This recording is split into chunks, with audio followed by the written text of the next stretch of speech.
నిన్నటి నుంచి చూస్తున్నాము ఫోన్ హ్యాకింగ్ లేకపోతే ఫోన్ అందరివి కూడా హ్యాక్ అయినాయి.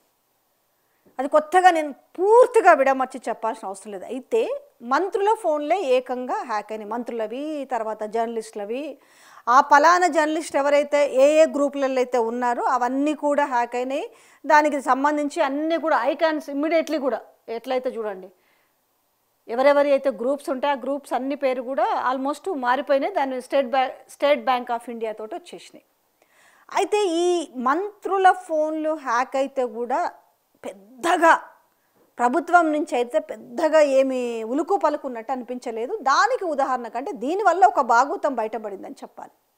ఏంటంటే ఇక్కడ ఒక ఛానల్లో పనిచేస్తున్న ఒక యాంకర్కు సంబంధించిన దాంట్లో కూడా ఫోన్ హ్యాక్ అయింది.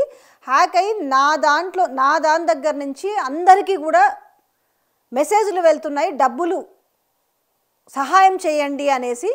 అప్పటికే 4 లక్షల రూపాయలు వాళ్ళు వేయడం జరిగింది. ఆ వేసిన ఎవరికోతే ఎవరికైతే హ్యాక్ చేస్తుండో వాళ్ళకే కదా పోయేవి. అయితే ఇక్కడ అసలు విషయం ఏంటంటే ఆమె ఇంకా పరిణామాలు శృతి మించకూడదు పరిణామం అని చెప్పేసి ఆమె సిసిఎస్కి పోయి కంప్లైంట్ ఇవ్వాలని పోతే ఇది నాకు చాలా బాధ కలిగించిన అంశం. ఇది అందరు ఖండించాలి కూడా.